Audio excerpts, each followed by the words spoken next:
What if I told you that some of history's most horrific war crimes were committed in the name of science and then covered up for decades? So yeah, we need to talk about something absolutely chilling today.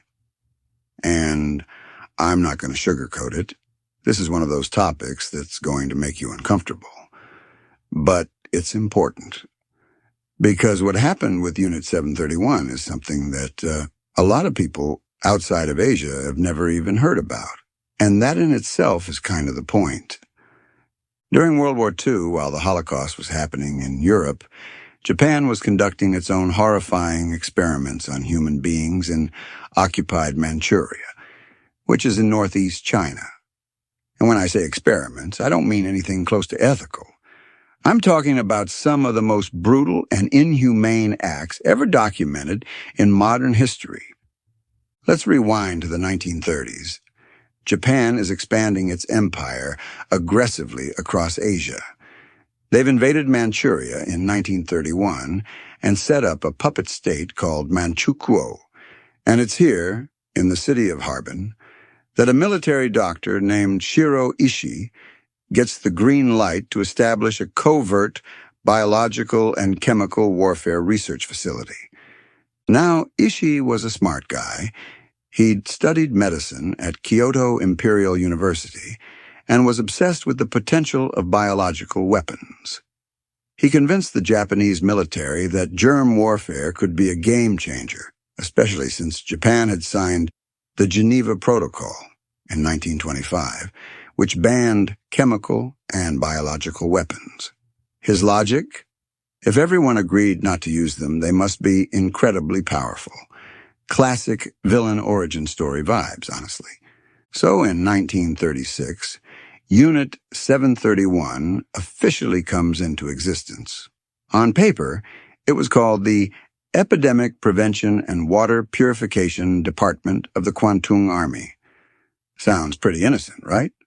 Like they're just out there making sure soldiers have clean drinking water. But that was entirely a cover story. The main compound in Harbin was massive.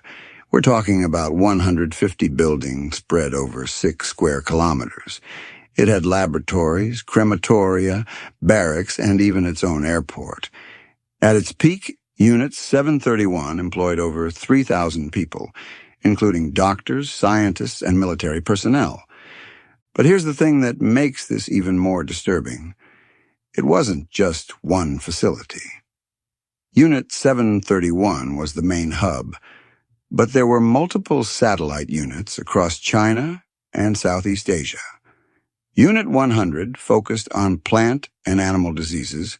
Unit 516 experimented with chemical weapons, and there were others in cities like Nanking, Guangzhou, and Singapore. The people subjected to these experiments were called Maruta, which literally translates to logs in Japanese. That's how the researchers referred to human beings, as logs. This dehumanization was intentional and systematic. Who were these victims? Mostly Chinese civilians and prisoners of war, but also Koreans, Soviets, Mongolians, and some Allied POWs. Estimates suggest that at least 10,000 people died as a result of Unit 731's experiments, though some historians believe the number could be much higher, possibly up to 200,000 when you include field tests. Okay, so here's where things get really dark. I'm going to go through some of what happened, but I'll try to keep the most graphic details to a minimum, while still conveying the severity of what occurred. Unit 731 conducted vivisections, that's live dissections without anesthesia, to study the effects of diseases on the human body. They wanted to see how pathogens progressed, so they would infect people with diseases like plague, cholera, anthrax, and typhoid, then cut them open while they were still alive to observe the internal damage. This included pregnant women and children.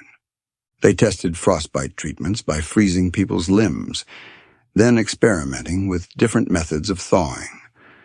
Sometimes they'd force prisoners to stand outside in sub-zero temperatures with their arms exposed, periodically dousing them with water until the limbs froze solid. Then they'd test various rewarming techniques to see what worked best for treating frostbitten soldiers. Pressure experiments were conducted to see how much the human body could withstand. They'd place people in decompression chambers and increase or decrease pressure until their eyes popped out or their organs ruptured. They also tested grenades, flamethrowers, and various weapons on live human targets at different distances to measure effectiveness. Imagine being tied to a stake while they test the blast radius of explosives. That was someone's actual experience. And then there were the disease bombs. Unit 731 developed ceramic bombs filled with plague-infected fleas. They would test these in actual populated areas to study infection and mortality rates. In 1940, they dropped these plague bombs on Chinese cities like Ningbo and Changde, causing outbreaks that killed thousands of civilians. This wasn't just theoretical research. Japan actually deployed biological weapons during the war. They contaminated wells and water supplies with cholera and typhoid. They distributed food laced with disease to local populations. They released plague-infected fleas in populated areas.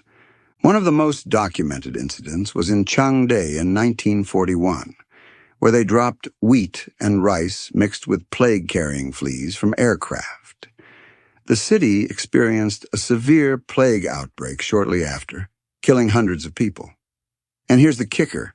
Some Japanese soldiers who entered the area later got infected too because the bacteria don't discriminate.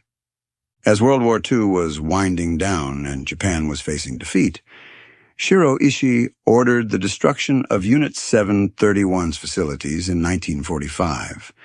They killed the remaining prisoners, dynamited the buildings, and tried to eliminate all evidence of what had happened. Many of the researchers fled back to Japan. Now here's where the story takes another disturbing turn. When American occupation forces learned about Unit 731, they made a deal. Instead of prosecuting these scientists for war crimes at the Tokyo trials, where other Japanese leaders were held accountable, the United States granted them immunity in exchange for their research data. General Douglas MacArthur and U.S. military scientists apparently decided that the data was too valuable to pass up, especially with the Cold War heating up. They didn't want this information falling into Soviet hands. So Ishii and his team walked free. No jail time, no public accountability. Ishii went on to live a quiet life in Tokyo, working as a consultant.